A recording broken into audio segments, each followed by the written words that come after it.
Hey, sixth graders, we are moving on to a new type of graph here today. We are moving on to the box plot. This is going to look very new to you, unlike the ones we've done so far. You have not seen, most likely, anything like this in elementary school, and you honestly might remember it from our benchmark test because some of you were asking me about this. So today is our box plot. You should already have this glued in. If you don't, add it in. Our first page, you should be on page 8 in yours also, but this is going to be like our steps, and we're going to define a few things, and then the second page we're going to do an example. So let's get going. This crazy thing that you see right here is what we call a box and whisker plot, or just a box plot. There are lots of crazy vocab words on here, and you will understand what they all mean as soon as we do an example. Basically, the gist of this is this box plot separates data into 4 parts that we call quartiles. So for instance, each of these areas is going to represent 25% of our data. So obviously 25% plus 25% plus 25% plus 25%, it's all going to equal all of the data, which is 100%. So it just breaks it up into 4 parts. So we'll do that here. So we have 1, 2, 3, and 4. That's all 4 of our parts. Let's look at our steps now. This is going to be a little bit of copying, but on the other page, it'll get a little bit more exciting once you understand how to create the plot. First, we make a number line that includes the smallest to largest number. That starts out just the same way that our dot and line plot starts. You have to start with the number line. Number 2 is we have 5 dots to add, and these are the dots. Dot number 1 is where our median is. We know how to find the median. Dot number 2 is our maximum. We know how to find that. It's our largest number that we're given.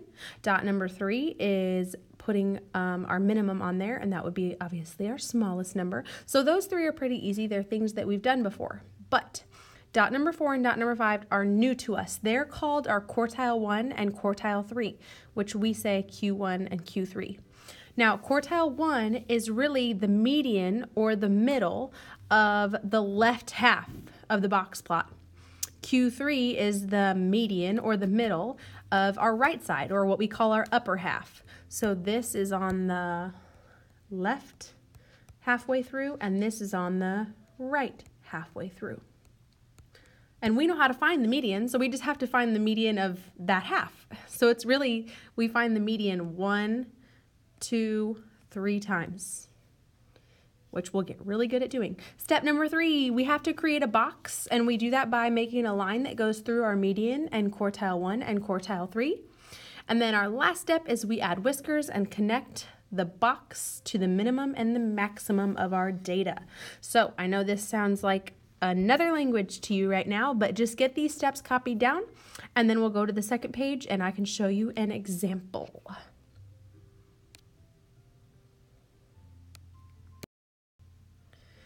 Okay, on this page, we're going to take this set and we are going to draw our own box plot now. So we have these numbers here, and just like with our other things, mean, median, mode, and range, the smartest thing we can always do is just go ahead and right off the bat, we're going to organize these from least to greatest. So I'm going to rewrite them up here, least to greatest.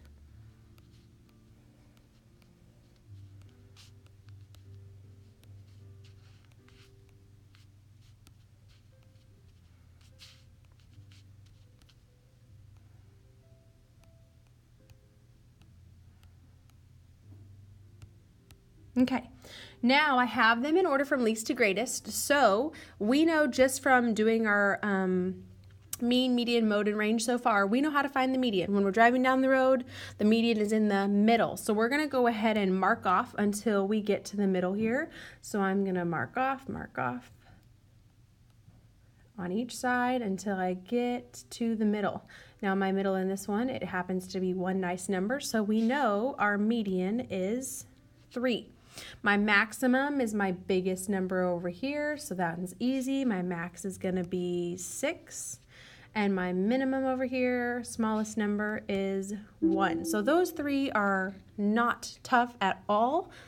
Then we get to our quartile 1 and our quartile 3, which gets a little trickier. So what I teach you to find your Q1 and Q3 is we're going to circle everything that's not in our median or put a line under them to connect them. So this is my left side and this is my right side. We're not going to be working with this middle number anymore. Okay. Now I'm looking at the number 1, 2, 2, 2. So we're looking over here at these 4 numbers.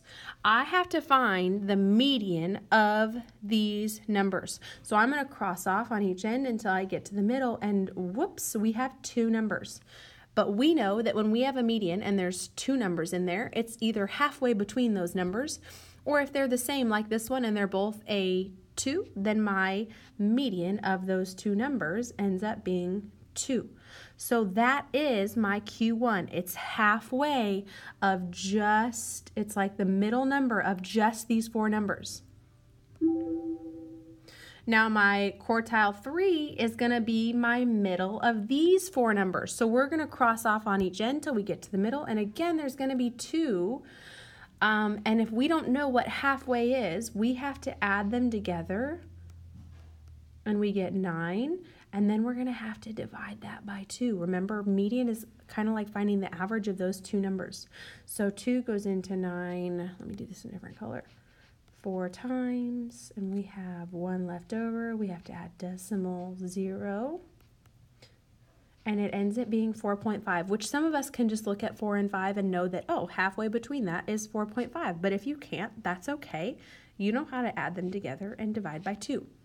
So we have now created our 5 points from the first page that gave us our directions. We have dot 1, dot 2, dot 3, 4, and 5. So now we're going to go ahead and take all of these 5 dots and we're going to put them just above those numbers on the number line. So my median was 3, so I'm going to put that here. Max was 6. Minimum is 1. My quartile 1 was just above the 2.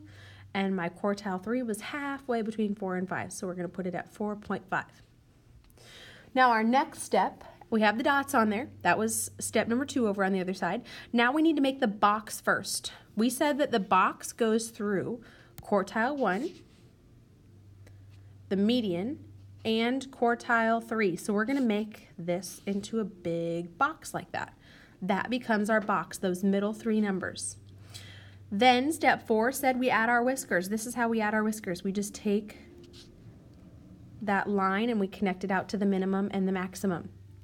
Would you look at that? We created a box plot. See, they look really crazy and complicated, but the gist of it is you just have to know how to find these 5 points or these 5 numbers, and you just put them on a number line. So it seems crazy complicated, but as soon as you figure out how to find that Q1 and Q3, you will be absolutely golden. So I think, oh no, that's not it yet. I have to scroll down. We have one last little thing to do. We have to look at the shape.